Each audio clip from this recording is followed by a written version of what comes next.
दोस्तों स्टडी 91 के online platform में आप सभी का बहुत बहुत स्वागत है। दोस्तों आज आप सभी के समक्ष समीक्षा अधिकारी के अगले लेक्चर सीरीज को लेकर हाजिर हूं। जी हाँ दोस्तों, आज हमारा 39वां लेक्चर, इसके पहले 38 लेक्चर आपको दिए जा चुके हैं।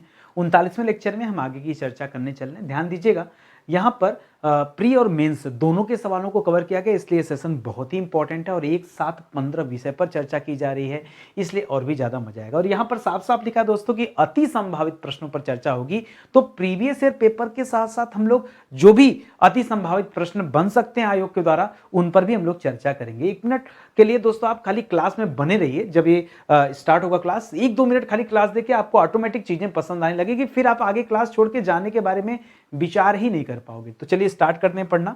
ध्यान देंगे, स्टडी 91 के प्लेटफॉर्म से अभी टेस्ट सीरीज भी लॉन्च किया गया। स्टडी 91 प्रो नाम का एक हमारा नया एप्लीकेशन लॉन्च किया गया, एक नई वेबसाइट तैयार की गई जिस पर स्पेशली हम टेस्ट तैयार कर रहे हैं। ठीक है, तो होता क्या है कि जब आपका एग्जाम होने वाला, तो एग्जाम से पहले लगातार आप अपना टेस्ट दीजिए और देखिए कि कहां आपको और ज्यादा इंप्रूवमेंट की जरूरत है। तो इस तरह से आपकी तैयारी अच्छी हो पाएगी। और बाकी हमारी टीम की तरफ से 2 किताबें तैयार की गई थी, एक जीएस की किताब और एक हिंदी की किताब। तो जिन बच्चों ने लिया होगा, थोड़ी बहुत कोम्बो में पीसेस बचे हुए हैं, तो आप चाहें तो ऑर्डर कर लें, वरना जीएस वाली अभी बुक जो है समाप्त हो चुकी है और हिंदी वाली बुक जो है बची हुई है। तो आप जितना जल्दी हो अपनी खरीदारी पूरी कर लीजिए, वरना फिर ये बुक जो है आउट ऑफ स्टॉक हो जाएगा, फिर आपको नहीं मिल पाएगा। ठीक है, चलिए आगे बढ़ते हैं और अपनी क्लास स्टार्ट करते हैं। तो प्राचीन भारत के इतिहास से एक सवाल आयोग के द्वारा पूछा गया था प्री परीक्षा 2014 में। जिस परीक्षा की तैयारी आप कर रहे हैं, ये उसी परीक्षा में दोस्तों 2014 के प्री वाले पेपर में पूछा गया सवाल है कि सप्तपर्णी गुफा दोस्तों कहां पर स्थित है। लिख रहा है सांची में स्थित है, नालंदा में स्थित है, राजगृह में स्थित है या पावापुरी में स्थित है। तो आपको पता होगा दोस्तों, ये सप्तकर्णी गुफा नहीं दोस्तों, ये थोड़ा सा मिस्टेक है। यहां पर यहां होना चाहिए सप्तपर्णी गुफा। क्या होना चाहिए? सप्तपर्णी गुफा होना चाहिए। याद रखेगा, ये सप्तपर्णी गुफा कहां पर है? राजगृह में स्थित है। कहां पर है? राजगृह में स्थित है। और इसी सप्तपर्णी गुफा में दोस्तों पहली बौद्ध संगीत समिति का आयोजन किया गया था। पहली बौद्ध संगीत समिति का आयोजन दोस्तों कहां पर किया गया था? इसी गुफा में किया गया था, सप्तपर्णी गुफा, जो कि राजगृह में है। इसे आप याद रखेंगे। ठीक है, अब देखिए अगली बार दोस्तों आपसे और क्या क्या पूछ सकता है। तो सिंपल सा सवाल है कि ये गुफा कहां पर स्थित है, तो ज्यादातर बच्चे तो इसका जवाब दे देंगे कि सर ये राजगृह में स्थित है। और राजगृह कहां पर है? राजगृह आपके बिहार में स्थित है। और सांची का स्तूप दोस्तों, ये भी बच्चा जानता है कि सांची का स्तूप जो दोस्तों ये मध्य प्रदेश में स्थित है। लेकिन हो सकता है कि अगली बार आपसे ये पूछ ले कि मध्य प्रदेश नहीं, ये मध्य प्रदेश में कौन सा लोकेशन है, कौन सा जिला है, उसके बारे में अगर सवाल पूछ दे तो क्या बताएंगे? रायसेन जिला। मध्य प्रदेश के रायसेन जिला में यह सांची का स्तूप स्थित है, याद रखेंगे। और प्रथम बौद्ध संगीति का आयोजन कहां पे किया गया था दोस्तों? तो ये आपके राजगृह में हुआ था। यह भी मैं आपको पहले बता चुका हूं। ठीक है, इसको याद रखिएगा, इंपॉर्टेंट है। महावीर स्वामी की मृत्यु कहां पर हुई थी दोस्तों? ये जो आखिरी में ऑप्शन दिया है पावापुरी, ये पावापुरी किससे संबंधित दोस्तों? याद रखेगा, महावीर स्वामी जी से संबंधित है। और पावापुरी भी कहां पड़ता है दोस्तों? तो पावापुरी भी बिहार में पड़ता है। ठीक है, ये तो कॉमन सवाल हो गए जो आयोग आपसे पूछ सकता है। चलिए 1-2 नए सवाल मैं आपको देता हूं। मान लीजिए अगली बार आपसे आयोग पूछ ले कि आप मुझे बताइए कि 12 बर की गुफाएं कहां पर स्थित है। किसकी गुफाएं दोस्तों? 12 बर की गुफाएं ये कहां पर स्थित है, तब आप क्या जवाब देंगे? याद रखेगा दोस्तों, ये 12 बर की गुफाएं भी कहां पर स्थित हैं? याद रखेंगे, यह भी बिहार में स्थित है। जिस तरह से राजगृह की गुफाएं बिहार में स्थित। अच्छा, राजगृह जो लोकेशन है ये कहां पर पड़ता है दोस्तों? तो वर्तमान में पाटलिपुत्र, जिसे आप पटना कहते हैं, यह पटना के निकट ही स्थित है। इसको भी याद रखेगा, यह भी पॉइंट वाला सवाल हो गया। उसी तरह से यह 12 बर की गुफाएं कहां है दोस्तों? तो याद रखेगा, एक स्थान है जहानाबाद। कौन सा स्थान है? जहानाबाद। ये बिहार में स्थित है। वहां पर दोस्तों 12 बर की गुफाएं हैं, इसको याद रखेगा। इसी तरह एक और सवाल लिखिए। मान लीजिए आयोग आपसे पूछता है इंद्रासला की गुफाएं। किसकी गुफाएं दोस्तों? इंद्रासला की गुफाएं। चलिए मुझे बताइए, अब आपको लग रहा होगा कि वाकई सर हम समीक्षा अधिकारी की तैयारी कर रहे हैं, है ना लेवल का सवाल। इंद्रासला की गुफाएं दोस्तों कहां पर स्थित है? मैं आपसे अजंता एलोरा नहीं पूछूंगा। मुझे पता है कि अजंता एलोरा, महाराष्ट्र में अजंता गुफाओं का निर्माण जो गुप्त शासकों ने किया, एलोरा की गुफाओं का निर्माण राष्ट्रकूट शासकों ने किया, ये आप बता देंगे। मैं कुछ नया चाहता हूं। ठीक है, बताइए इंद्राशला की गुफाएं कहां स्थित है? यह भी बिहार में स्थित है। और बिहार में किस स्थान पर? तो राजगृह में ही स्थित है। कहां पर? राजगृह में ही, जहां पर सप्तपर्णी गुफा है वहीं पर दोस्तों क्या है? यह इंद्राशला की गुफा भी स्थित है, याद रखेंगे। आई बात समझ में? फिलहाल इस सवाल का सही उत्तर क्या हो जाएगा? Option number 3। तो सर जो आपने स्टार्टिंग में कहा कि अति संभावित प्रश्नों पर हम चर्चा कर रहे हैं, देखिए भाई आयोग ने पूछा, अगली बार में भी आपसे आयोग ये सवाल पूछ दे तो अति संभावित प्रश्न बनते हैं कि नहीं, या फिर इनके ऑप्शन से जो मैंने और सवाल तैयार किए हो सकता है आयोग आपसे ये पूछ दे। चलिए आगे बढ़ते हैं। अगला सवाल देखिए, इंटरेस्ट देखिए बना रहेगा, क्यों? क्योंकि प्राचीन के बाद अब मध्यकालीन भारत के इतिहास का सवाल मैं आप सभी के समक्ष दे रहा हूं। जरा ट्राई कीजिए कि आप इसका जवाब दे पा रहे हैं कि नहीं दे पा रहे। और यह सवाल प्री परीक्षा 2016 में पूछा गया है। निम्नलिखित में से किसका मकबरा भारत से बाहर स्थित है? आप ये नहीं कह सकते कि सर ये उल जुलूल के सवाल है, इसीलिए मैं ऐसे सवालों को दे रहा हूं जो सच में परीक्षा में आए, और बाद में इन्हीं सवालों को तोड़कर मैंने ये सवाल तैयार किए। तो आप बताइए मुझे कि किसका मकबरा भारत के बाहर स्थित है? तो हमें सबके बारे में पता होना चाहिए। जैसे हुमायूं का मकबरा दोस्तों तो दिल्ली में है, हुमायूं टॉम्ब आपने सुना होगा। औरंगजेब का मकबरा दोस्तों कहां पर है? औरंगाबाद में है, औरंगाबाद में स्थित है, ठीक है। औरंगाबाद में जहांदार शाह जो है दोस्तों, जहांदार शाह, इसका मकबरा दोस्तों प्रयागराज में है। प्रयागराज में आपने खुसरो बाग का नाम सुना होगा। किसका नाम सुना होगा? खुसरो बाग का नाम सुना होगा, इसका मकबरा बना हुआ है। उसी तरह से अब अगला उत्तर आ गया जहांगीर। तो जहांगीर का मकबरा कहां दोस्तों? याद रखेगा एक जगह है शाहदरा। क्या जगह दोस्तों? शाहदरा एक जगह है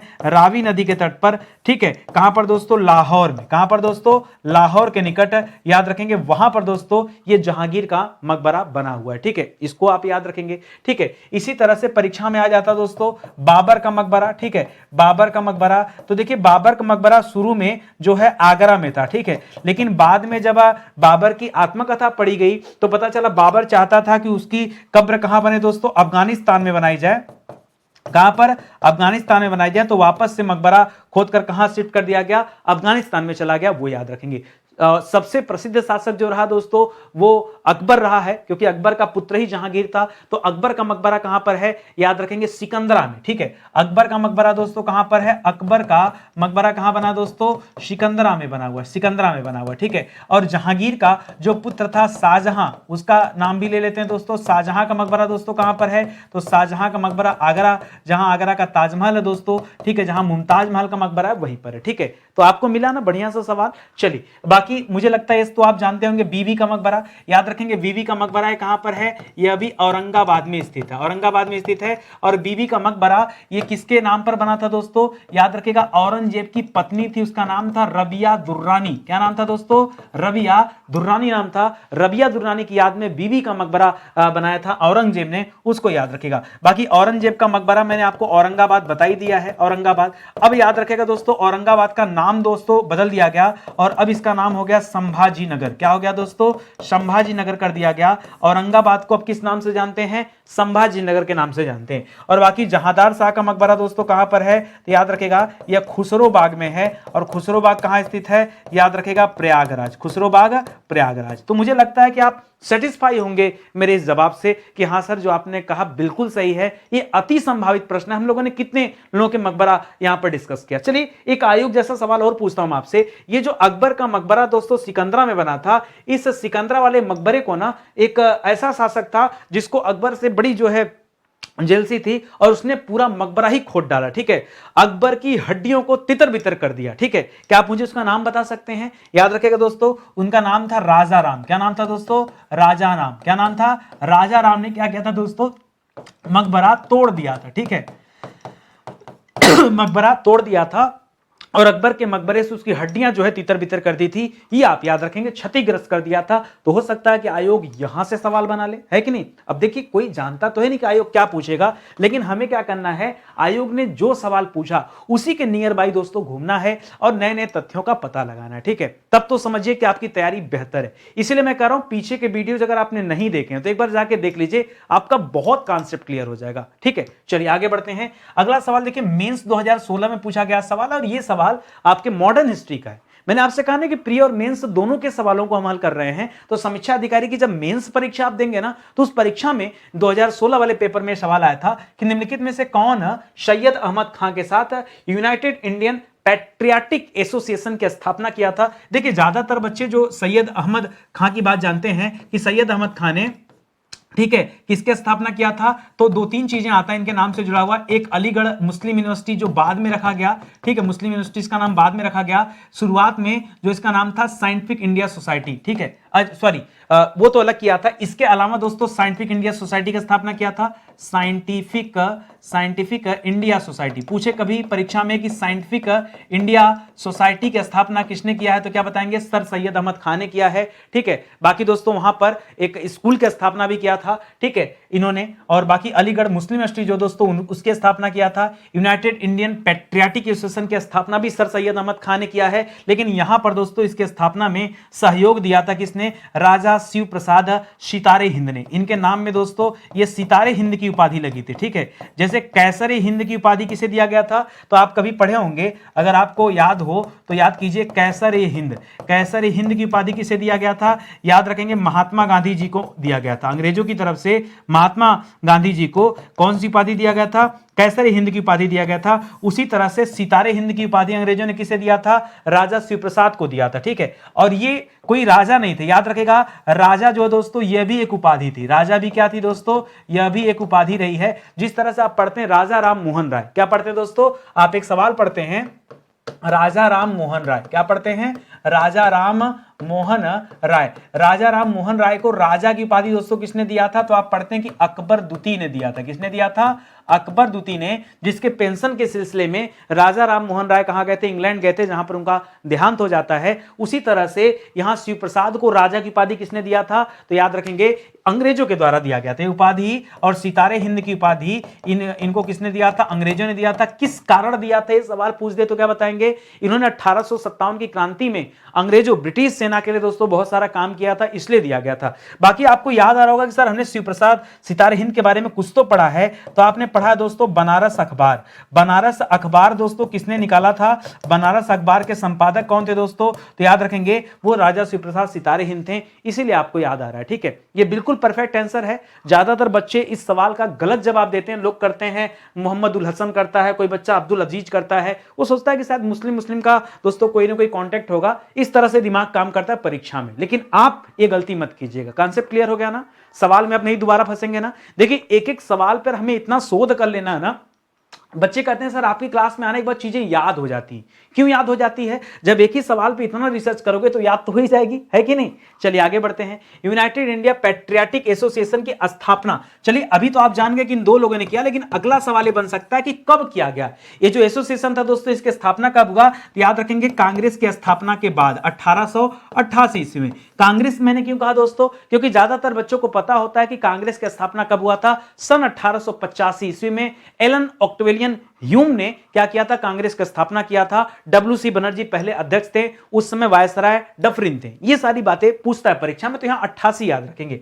लिख रहा है यूनाइटेड इंडिया पैट्रियाटिक एसोसिएशन का उद्देश्य क्या था, इसका ध्येय क्या था दोस्तों? तो जो इसका सबसे बड़ा ध्येय था दोस्तों कि मुस्लिम को जागृत करना, मुस्लिम को क्या करना दोस्तों? जागृत करना, जगाना, ठीक है। जागृत करना मतलब जगाना। और किस काम के लिए जागृत करना, किस काम के लिए जगाना? तो याद रखेगा किस काम के लिए जगाना दोस्तों? दो काम के लिए। एक तो कांग्रेस का विरोध करे, कांग्रेस का विरोध करे, ठीक है। इसका काम ही क्या था दोस्तों? ये जो एसोसिएशन था इसका काम था कि मुस्लिमों के अंदर ऐसी भावना पैदा की जाए कि कांग्रेस का वो विरोध करे। इसके अलावा दोस्तों ब्रिटिश के साथ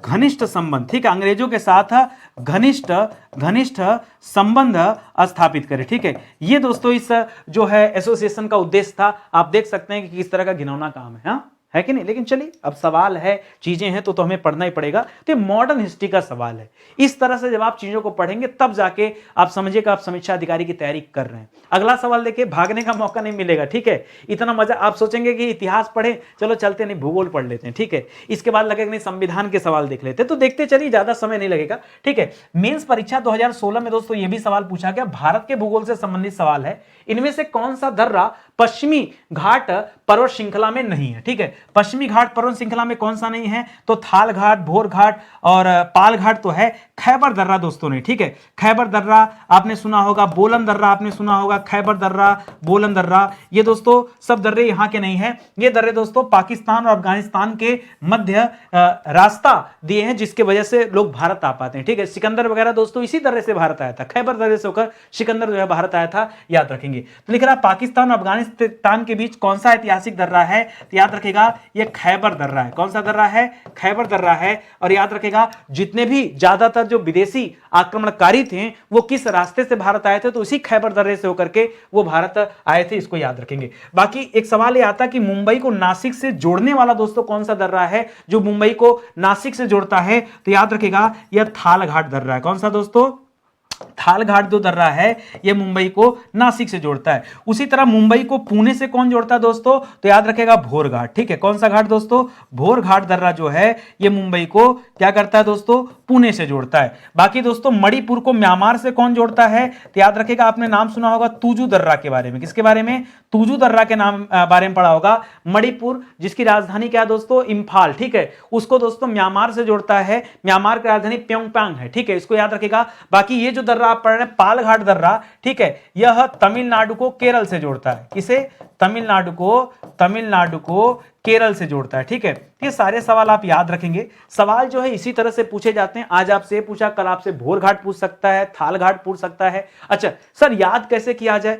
तो मैंने कैसे याद किया? मैं अक्सर करके पहले पढ़ाता था, भूल जाता था हमेशा कि थाल घाट और भोर घाट, ये वाला पाल घाट तो याद रहता है, ठीक है, लेकिन थाल घाट भोर घाट हमेशा भूल जाता था। तो मैंने एक ट्रिक बनाया, आपको याद होगा दोस्तों नासिक। नासिक किस लिए जाना जाता है? वहां पे दो बड़ी चीजें हैं। एक तो वहां दोस्तों त्र्यंबकेश्वर ज्योतिर्लिंग है, जय शिव जय शिव, ठीक है, और दूसरा भगवान श्री रामचंद्र जी ने सबसे ज्यादा जो वनवास का समय बिताया वो नासिक में ही बिताया था, ठीक है। तो याद रखिए, अब जाहिर सी बात हमारे आराध्य भगवान श्री राम, भगवान श्री शिव जी हैं, तो याद रखेगा उनके लिए आप पूजन करना पड़ेगा। तो थाली में क्या करेंगे? आरती लगाएंगे। तो थाल घाट दर्रा क्या करता दोस्तों? यह मुंबई को नासिक से जोड़ता है। आई बात समझ में? इसी तरह से भोर घाट क्या करता है? पुणे को जोड़ता है, ठीक है। इस तरह से आप ट्रिक बना के याद रखेगा, वरना फिर दिमाग से स्किप कर जाता है। सवाल ज्यादातर लोगों के दिमाग से स्किप करता होगा, ठीक है। चलिए आगे बढ़ते हैं, विश्व के भूगोल से सवाल देखते हैं। यह सवाल थोड़ा सा डिफिकल्ट है, सुनिएगा ध्यान से, ठीक है।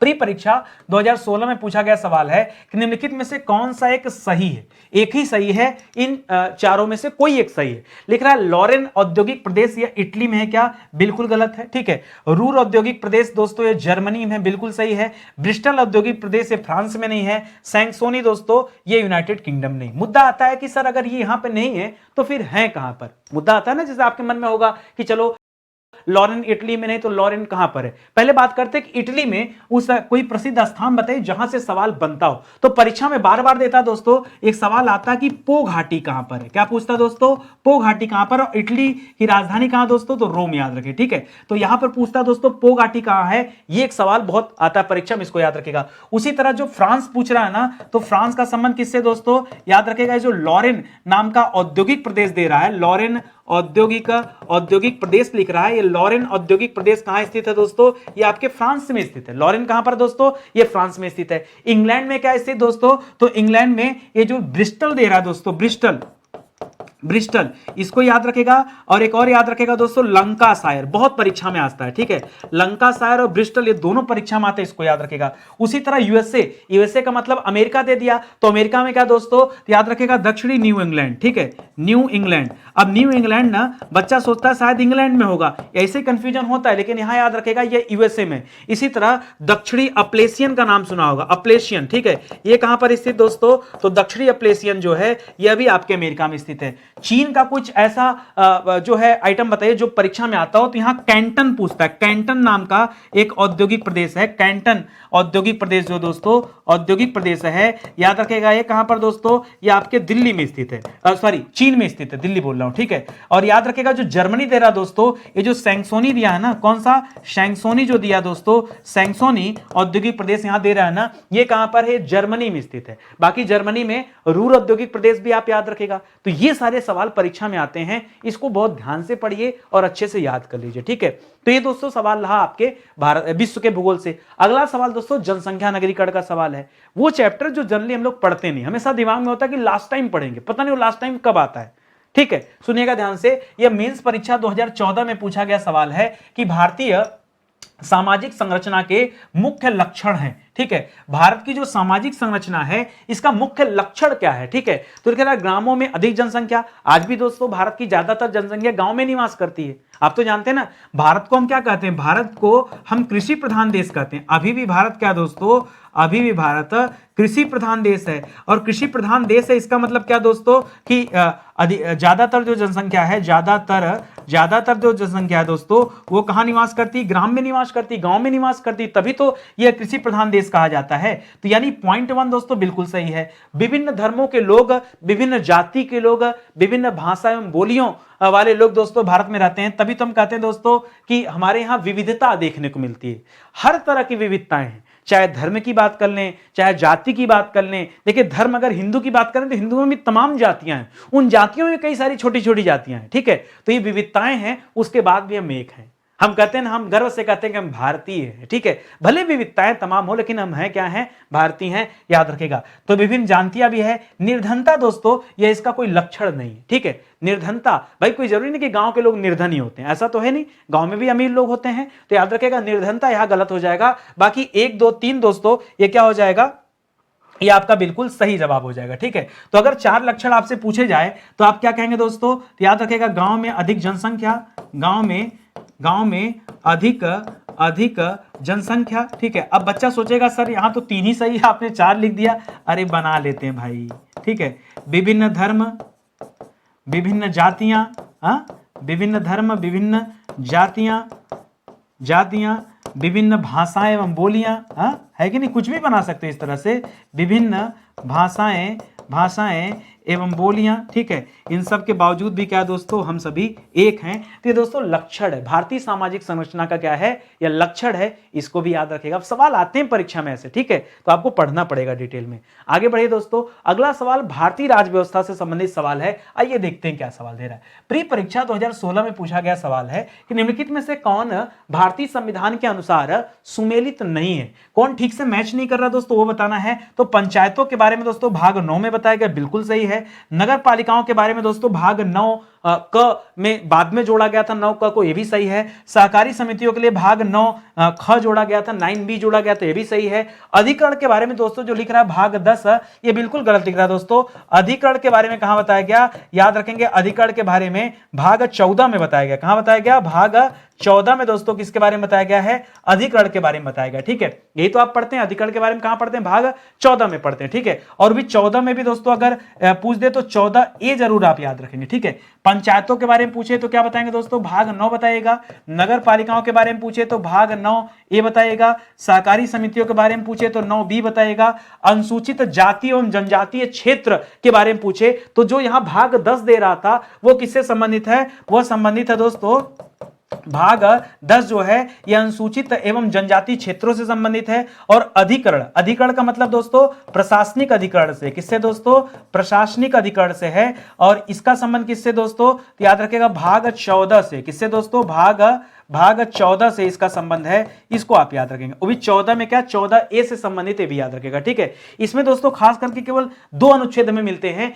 एक मिलता है अनुच्छेद 323A और 323B, अगर आपको याद हो तो। ठीक है, 323A और 323B, यहां पर दोस्तों सिर्फ यही 2 अनुच्छेद हैं जो इस प्रशासनिक अधिकरण के बारे में बताता है कि उस प्रशासनिक अधिकरण की नियुक्ति कैसे हो सकती, कौन उसका अध्यक्ष होगा, कैसे क्या व्यवस्थाएं होंगी। ठीक है, इन सारे चीजों के बारे में यह बताता है अनुच्छेद। ठीक है, इसको याद रखेगा। अगला सवाल दोस्तों भौतिक और रसायन विज्ञान से संबंधित सवाल है। देखिए अपनी क्लास में आप आएंगे ना तो हर सब्जेक्ट हम लोग पढ़ते हैं, इससे फायदा मिलता है ना कि हम घर पे बैठ के ना हर सब्जेक्ट नहीं पढ़ पाते। देखो आप चाहे जहां भी कोचिंग कर रहे हो, चाहे जहां की भी पेड क्लास ले रखी हो, लेकिन यार यूट्यूब पे क्या करना, ये नितिन सर की जीएस की क्लास जरूर देखना। अगर नहीं देखा तो नुकसान आपका। आप समझो ना कि कितनी इंपॉर्टेंट चीजें हम लोग यहां बातचीत कर रहे हैं, और इसको अगर आपने खो दिया, नहीं पढ़ा और परीक्षा के बाद वीडियो देखा, कितना पछतावा होगा मन में कि काश सर हम पहले देख लिए होते, वीडियो में कितना फायदा मिला होता। ठीक है, अब तो समय बताएगा कि परीक्षा में कितने सवाल यहां से बनते हैं। ठीक है, आगे बढ़िए। करा प्री परीक्षा 2016 में पूछा गया सवाल है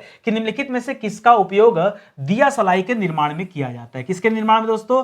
दिया सलाई के निर्माण में किसका इस्तेमाल करते हैं? क्या डाई फास्फोरस का निर्माण करते हैं? नहीं।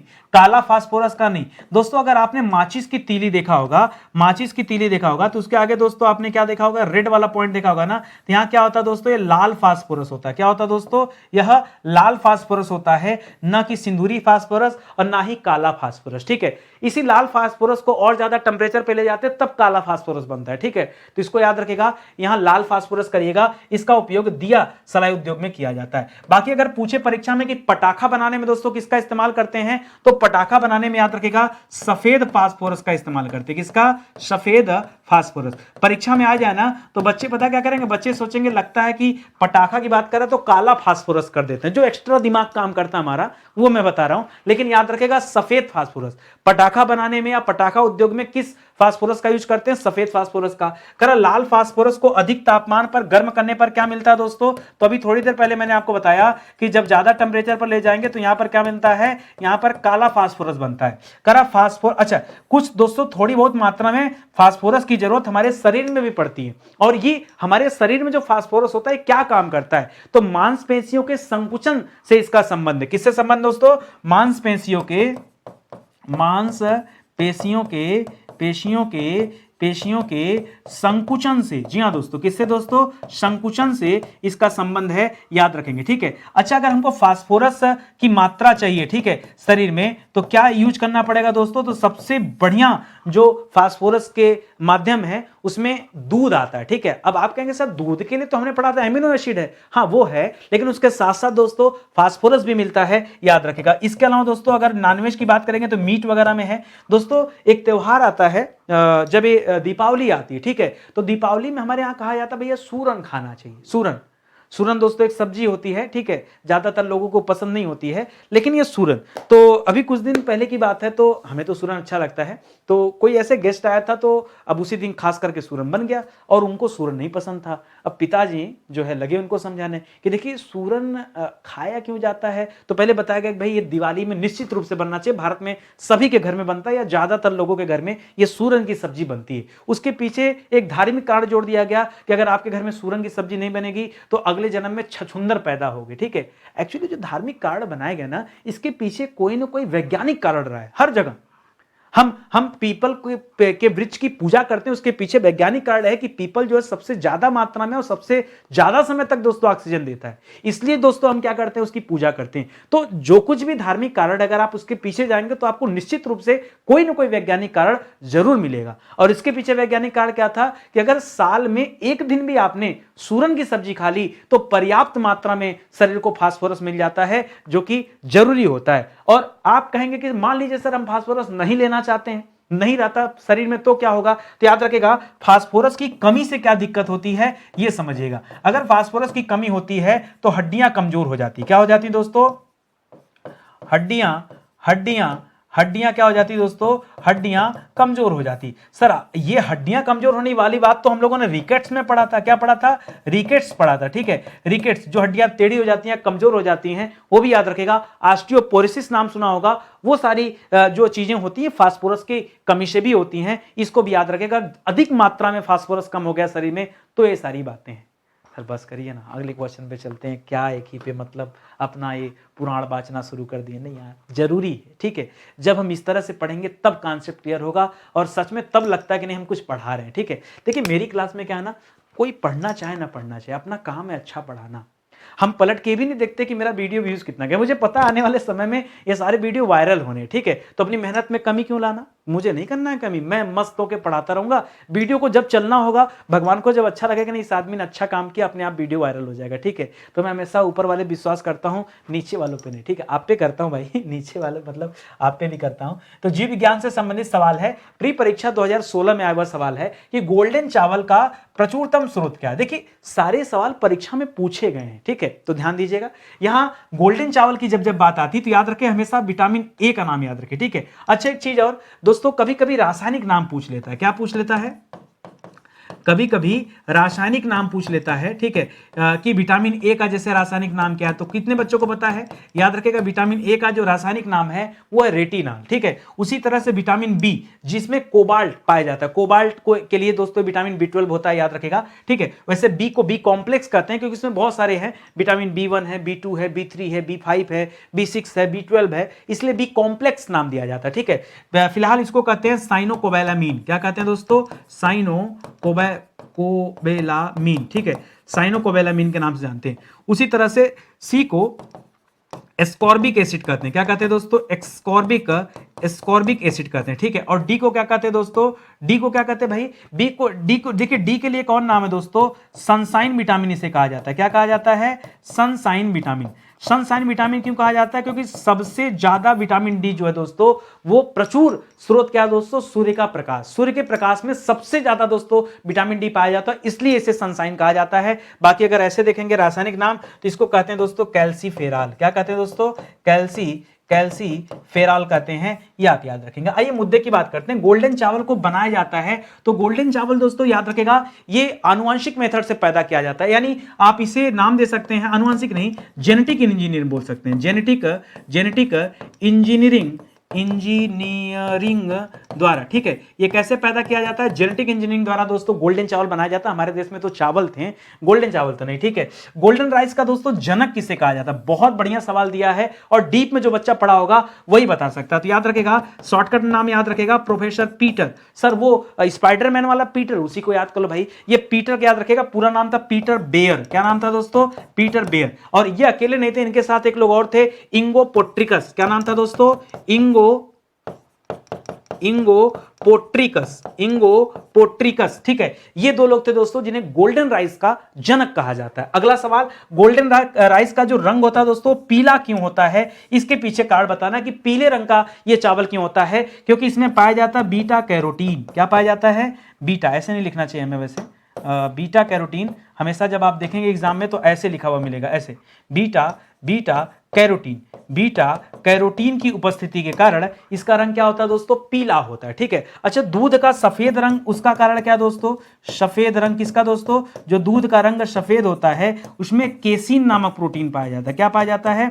केसिन नामक प्रोटीन पाया जाता है, ठीक है। ऐसे भी सवाल आते रहते हैं तो इस सवाल को भी याद रखेगा। ये जीव विज्ञान का सवाल था। चलिए आगे बढ़ते हैं।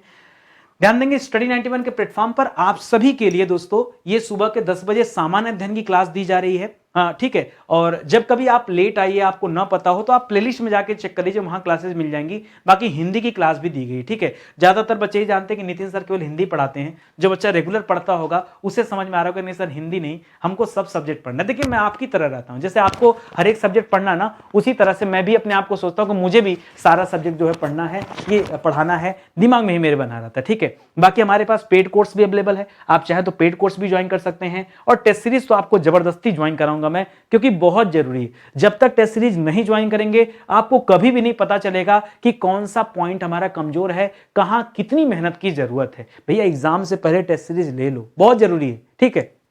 आगे बढ़ते हैं दोस्तों, अगले सवाल पर आते हैं। अगला सवाल इकोनॉमिक्स का सवाल है, अर्थशास्त्र का सवाल है और प्री परीक्षा 2016 में पूछा गया सवाल है और डिफिकल्ट भी है। सुनिए, कर डब्ल्यूटीओ के अंतर्गत सरकारी न्यूनतम समर्थन मूल्य, जिसे एमएसपी कहते हैं, ठीक है, न्यूनतम समर्थन मूल्य एवं बाजार मूल्य के अंतर जब सीधे किसानों को भुगतान किया जाता है तो उसे क्या कहते हैं, ठीक है। आपने सुना होगा दोस्तों, अच्छा ये डब्ल्यूटीओ के अंतर्गत दोस्तों एक तरह का क्या होता है, सब्सिडी होता है। जो मान लीजिए जैसे होता है, जैसे मान लीजिए गेहूं हो गया, ठीक है, तो सरकार गेहूं के लिए एक एमएसपी लागू कर देती है कि भाई न्यूनतम इतने रुपए दोस्तों गेहूं का मूल्य रहेगा, इसके नीचे नहीं, इसके ऊपर जो है किसानों को ये बेचना है या लोगों को खरीदना, उसके नीचे नहीं होता है, तो एक एमएसपी जारी करती है। तो एमएसपी अलग हो सकती है और बाजार मूल्य यानी मार्केट प्राइस अलग हो सकता है। तो सरकार क्या करती है कि ऐसे में सब्सिडी देती है, किसी किसानों को सब्सिडी देती है और उस सब्सिडी को क्या कहा जाता है दोस्तों? उसे नीला बॉक्स नहीं, उसे हरा बॉक्स सहायिका का नाम दिया जाता है। किसे?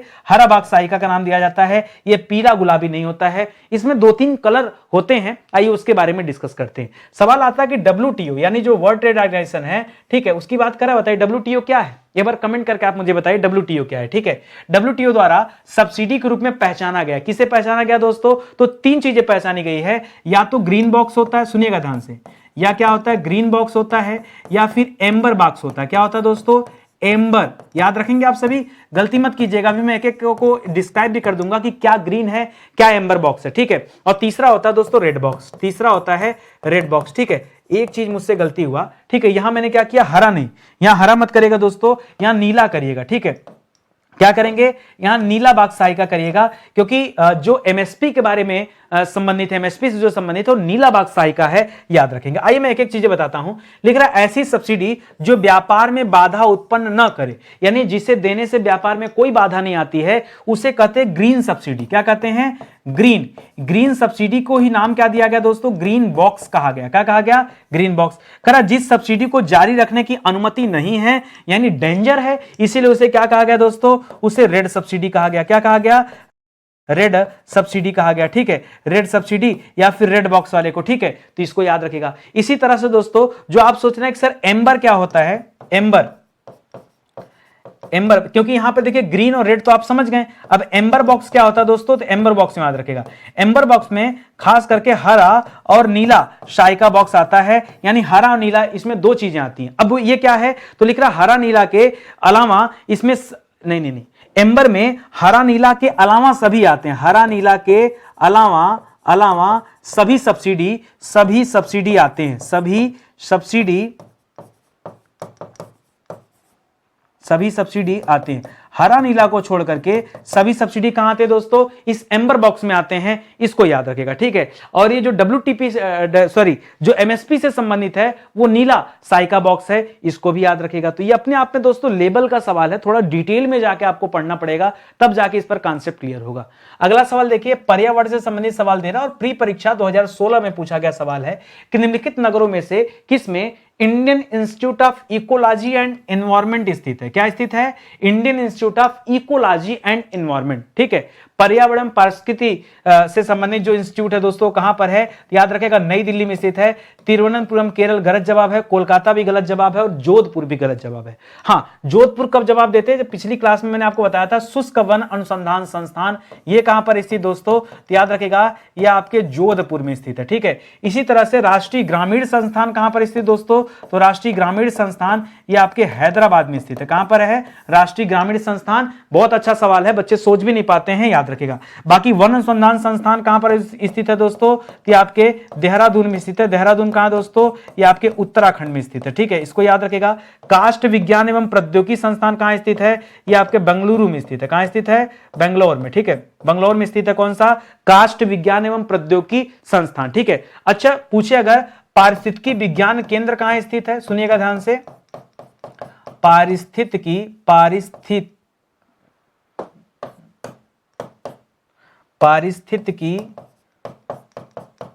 विज्ञान केंद्र, क्या दोस्तों, पारिस्थितिकी विज्ञान केंद्र दोस्तों ये कहां पर स्थित है, याद रखिएगा दोस्तों, ये भी बंगलौर में स्थित है। कहां पर, बंगलुरु, याद रखिएगा, बंगलौर अब उसका नाम नहीं है, नाम जो है चेंज हो गया, तो आप नया याद रखिए, ज्यादा सही है, बंगलुरु में स्थित है। फिलहाल जो सही जवाब है क्या दोस्तों, इस सवाल का ए वाला ऑप्शन, यानी पहला वाला ऑप्शन दोस्तों आपका राइट आंसर हो जाएगा, ठीक है। आगे बढ़िए, कृषि से सवाल देखते हैं, एग्रीकल्चर, ये भी हम लोग ये विषय तो पढ़ते ही नहीं, लास्ट टाइम भी नहीं पढ़ते हैं, ठीक है, लेकिन जब आप हमारे साथ होंगे तो मैं आपको पढ़ाऊंगा, ठीक है। यूडीएलडी स्पेशल प्री परीक्षा हुआ था 2010 में, उसमें यह सवाल पूछा गया कि मसालों का बागान किसे कहते हैं, ठीक है। ज्यादातर बच्चा बताई देगा मसालों का बागान किसे कहते हैं दोस्तों, केरल को कहते हैं। कर्नाटक, तमिलनाडु और गुजरात मत करिएगा, केरल को मसालों का बागान कहा जाता है। इसके अलावा केरल में दोस्तों याद रखेगा, केरल में रबड़ की भी खेती होती है, ठीक है, प्राकृतिक रबड़, परीक्षा में आता है कि प्राकृतिक रबड़ की खेती दोस्तों कहां की जाती है, तो अगर भारत की बात करेंगे तो यहां केरल याद रखिएगा, क्या याद रखेंगे, केरल याद रखेंगे। करेक्ट। काफी का सबसे ज्यादा उत्पादन कौन करता है, तो सर्वाधिक काफी का उत्पादन कौन करता है दोस्तों, कर्नाटक राज्य करता है। कपास का सबसे ज्यादा उत्पादन कौन करता है, याद रखेगा, गुजरात करता है। गुजरात जो है कपास का भी करता है और गुजरात जो दोस्तों मूंगफली का भी करता है, ठीक है। इसके अलावा कॉफी दिया है, उसी तरह अगर चाय पूछ देगा तो क्या बताएंगे दोस्तों, सर्वाधिक चाय का उत्पादन कौन करता है, तो चाय का उत्पादन दोस्तों असम करता है। चाय बनाने के लिए दूध चाहिए, तो सर्वाधिक दूध का उत्पादन कहां होता है दोस्तों, दूध का उत्पादन होता है उत्तर प्रदेश में, ठीक है। इसी तरह केला और फूल का सबसे बड़ा उत्पादक राज्य कौन सा है, तो केला और फूल के लिए दोस्तों कौन है, तमिलनाडु है, ठीक है।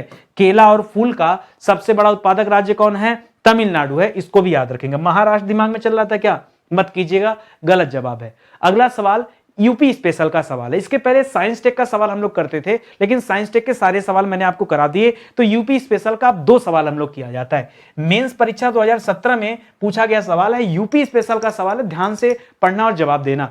निम्नलिखित उत्तर प्रदेश में निम्नलिखित में से कौन सा शहर किस शहर में निर्यात विकास केंद्र नहीं है? ठीक है, कहां पर नहीं दोस्तों? तो निर्यात विकास केंद्र याद रखिएगा। वैसे जो मैंने पढ़ा दोस्तों कि इलाहाबाद और खुर्जा दोनों में नहीं है। खुर्जा दोस्तों कहां पड़ता है? खुर्जा आपके बुलंदशहर में। कहां पर दोस्तों?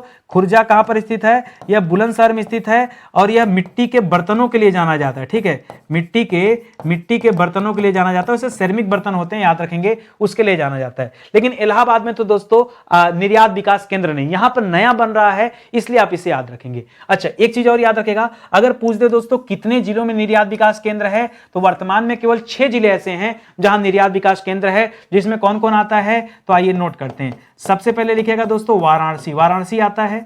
दूसरे नंबर पर लिखेगा दोस्तों गोरखपुर आता है। उत्तर प्रदेश देखिए नहीं है, ठीक है, उत्तर प्रदेश कर रहा हूं, इलाहाबाद नहीं है, स्पेशली आप याद रखेगा। और कौन आता है दोस्तों? इसके बाद आप आ जाइए आगरा आता है। इसके बाद आप आ जाइए दोस्तों मुरादाबाद। ठीक है, मुरादाबाद आता है। ठीक है, मुरादाबाद आता है। 4 हो गया, वाराणसी, गोरखपुर, आगरा, मुरादाबाद। ठीक है, मुरादाबाद के बाद फिरोजाबाद और अलीगढ़। ठीक है, फिरोजाबाद और छठा नंबर पर हो गया अलीगढ़। ठीक है, और दोस्तों इसके अलावा खुर्जा भी आप कर सकते हैं, हालांकि वहां पे है नहीं, लेकिन नोएडा विकास प्राधिकरण के अंतर्गत आता है। एशिया का सबसे बड़ा स्वर्ण बाजार, सोने का बाजार दोस्तों कौन है? तो नहीं पता होगा, जानकारी आपको, मेरठ है। सबसे बड़ा स्वर्ण बाजार मेरठ है। और खेल सामानों के लिए सबसे बड़ा निर्यातक दोस्तों कौन है? तो अभी मेरठ है। निर्यातक जिला मत कहिए, निर्यातक राज्य कौन है दोस्तों?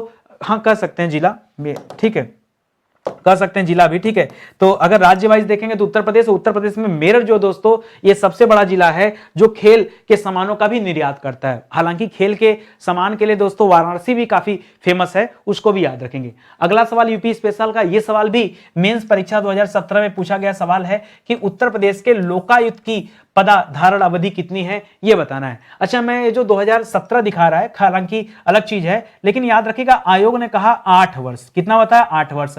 लेकिन दोस्तों मैं बताना चाहूंगा, एक अधिनियम आया था, पहले एक इसको कर लेते हैं, फिर आपको डिटेल में एक कहानी बताता हूं। छोटी सी कहानी सुनेंगे, आपको चीजें याद हो जाएंगी।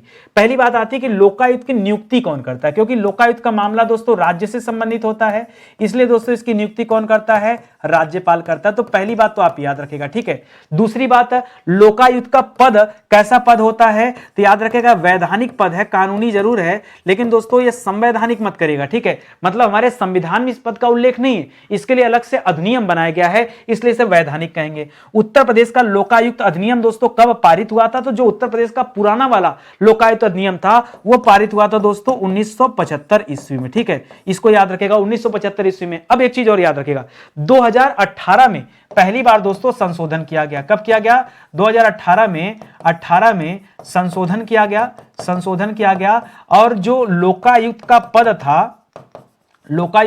था उसकी पदावधि बढ़ाकर कितना कर दिया गया दोस्तों? 8 वर्ष कर दिया गया। तो अब हम लोग पढ़ते हैं दोस्तों कि लोकायुक्त की पदावधि कितनी होती है? 8 साल होती है। लेकिन दोस्तों फिर से दोबारा 2019 में फिर से एक संशोधन किया गया। 2019 में पुनः संशोधन किया गया, पुनः संशोधन किया गया और पुनः इसको कितना कर दिया गया दोस्तों? 5 वर्ष कर दिया गया। लेकिन फिर भी दोस्तों आंकड़ा यही दिखाता, 8 वर्ष का ही दिखाता, ये भी याद रखेगा। एक चीज और याद रखेगा, अधिकतम की जो बात आती है तो याद रखेगा, अब अगर हम 5 वर्ष वाले को ध्यान में रखें तो याद रखेगा अधिकतम 5 साल या 70 वर्ष। कितना दोस्तों? यहां 62-65 मत कीजिएगा, ये बड़ा इंपॉर्टेंट सवाल है, 5 साल या 70 वर्ष, ये वाला पॉइंट जरूर याद रखेगा। ठीक है, अच्छा, उत्तर प्रदेश का दोस्तों पहला लोकायुक्त दोस्तों किसे नियुक्त किया गया था? तो आपने विशंभर दयाल जी का नाम सुना होगा, ये न्यायमूर्ति थे। ठीक है, जज थे, याद रखे, न्यायमूर्ति विशंभर दयाल, न्यायमूर्ति विशंभर दयाल का नाम सुना होगा, आप इसे भी याद रखेगा। अच्छा, मान लीजिए आपसे पूछ ले कि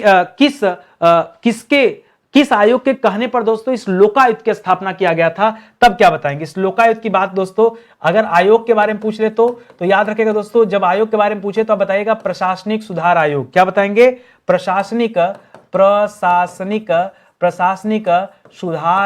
सुधार आयोग, जी हाँ दोस्तों, ये प्रशासनिक सुधार आयोग का जो गठन हुआ था दोस्तों, कई बार पूछता है किसकी अध्यक्षता में गठन हुआ है, तो याद रखेंगे दोस्तों किसकी अध्यक्षता में, याद रखेंगे सबसे पहले मोरारजी देसाई की अध्यक्षता में दोस्तों इसका गठन किया गया था। याद रखेंगे, अध्यक्षता पूछेगा, अध्यक्षता पूछेगा तो क्या बताएंगे, मोरारजी देसाई जी का नाम लीजिएगा, ठीक है, मोरारजी देसाई, ये भी प्रधानमंत्री रह चुके हैं, याद रखेगा उन्हीं की अध्यक्षता में यह भी हुआ था। याद रखेंगे एक चीज और, लोकायुक्त कार्यालय बनाने वाला दोस्तों, सुनिएगा ध्यान से, मान लीजिए सवाल परीक्षा में आए कि लोकायुक्त कार्यालय स्थापित करने वाला पहला राज्य दोस्तों कौन सा है, तो पहला राज्य अगर पूछेगा, पहला राज्य बताइए, दिमाग पे जोर डालिए, नहीं पता होगा, सुनिए, महाराष्ट्र है। कौन है दोस्तों, महाराष्ट्र। नहीं भरोसा होता करो गूगल, ठीक है, बढ़िया से गूगल करो, सारा जवाब आपको मिलेगा। आई बात समझ में, तो इस तरह से दोस्तों हमें चीजें पढ़नी पड़ेगी, ठीक है। चलिए आगे बढ़ते हैं, अगला हमारा जो चैप्टर है या सब्जेक्ट है वो है दोस्तों विविध का सवाल, ठीक है, जो कहीं नहीं आता उसको हम विविध में रखते हैं।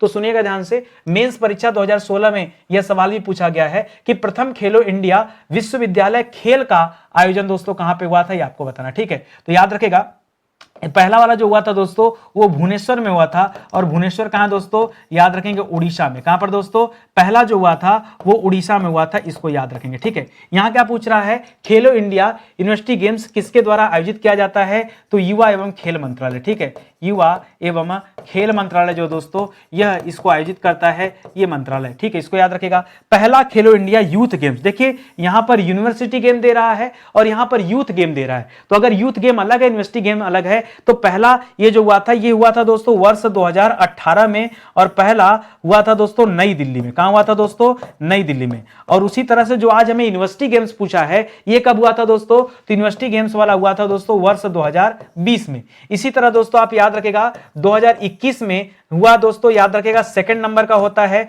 और ये होता है दोस्तों बेंगलोर में। कहां होता है दोस्तों, बेंगलोर में, ठीक है, बेंगलोर में होता है, इसको याद रखेगा। जो तीसरा हुआ दोस्तों अच्छा 2020 के बाद 21 मत करिए, 22 करिए, ठीक है, क्योंकि 21 दोस्तों कोविड था ना, तो कोविड की वजह से नहीं किया गया, ठीक है, तो याद रखेगा। उसके बाद दोस्तों 2023 में जो आपका तीसरे नंबर का हुआ वो हुआ दोस्तों लखनऊ में। कहां पर हुआ दोस्तों, यूनिवर्सिटी गेम्स की बात कर रहा हूं, लखनऊ उत्तर प्रदेश में हुआ था, ये भी आप याद रखेंगे। तो फिलहाल जो सही जवाब है भुवनेश्वर हो जाएगा, याद रखेंगे। 2023 वाले का वर्चुअल किया गया था, ये भी याद रखेगा, ठीक है, वर्चुअल इसका उद्घाटन किया गया था, ये भी याद रखिए। खेलो इंडिया योजना के तहत खिलाड़ियों को कितनी वित्तीय सहायता मिलती है ये बताना आपको, ठीक है, कितनी वित्तीय सहायता मिलती है दोस्तों और कितने साल के लिए मिलती है, दोनों बातें याद करना है, ठीक है। तो याद रखेंगे 8 वर्षों के लिए, पहली बात याद रखिए 8 वर्षों के लिए मिलती है, ठीक है, प्रत्येक वर्ष 5 लाख रुपए, ठीक है, कितना दोस्तों 5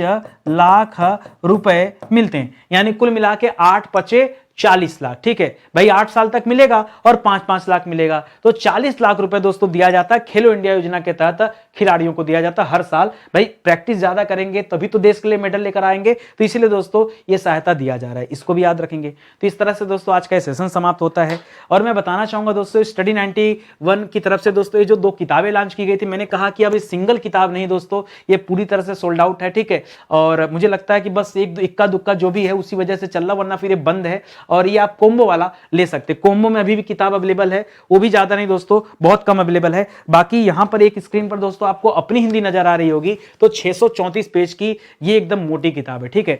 हर एग्जाम के लिए, भारत में कोई भी एग्जाम दीजिए जहां पर हिंदी आती हो उसके लिए दोस्तों सफिशिएंट मैट्रिक्स में दिया है, पूरे 6000 सवाल दिया है, चैप्टर के बारे में डिटेल भी दिया गया और 6000 सवाल भी दिया गया है, एकदम अपडेटेड किताब है दोस्तों। मार्केट में इतनी अपडेटेड कोई भी किताब नहीं है, एक बार आप लीजिए, चेक कीजिए क्वेश्चन आंसर, आपको खुद समझ में आ जाएगा कितना अपडेट है, ठीक है। तो इसी के साथ दोस्तों आज का सेशन समाप्त होता है, उम्मीद करता हूं आपको अच्छा लगा होगा और समझ में भी आया होगा। अच्छा लगा होगा तो प्लीज आप लोगों से निवेदन है कमेंट करिएगा और लाइक करिएगा वीडियो को, ठीक है, हो सके तो वीडियो भी शेयर कीजिए अपने फेसबुक चैनल पर, अपने फेसबुक पेज पर, अपने टेलीग्राम चैनल पर, या फिर व्हाट्सएप ग्रुप में, जहां भी आप जुड़े हों वहां चैनल को आगे बढ़ाने का काम करिए। देखिए आप जैसे लोग ही हमारे साथ हैं तभी आज हमारे पास इतना सब्सक्राइबर बेस है, हमने किसी तरह का ऐड प्रचार प्रसार नहीं किया, जो कुछ है माउथ पब्लिसिटी से दोस्तों आज तक यहां पहुंचे, और आगे भी हम इसी ढर्रे पर काम करेंगे, क्योंकि बेकार में हम एडवर्टीजमेंट की तरफ जाने से अच्छा समझते हैं हम किताबों पे काम करें, हम टेस्ट सीरीज पे काम करें, हम अपने आप को और नए नए जगह पे तलाश रहे कि और हम कहां कहां बेस्ट दे सकते हैं बच्चों के लिए, ठीक है।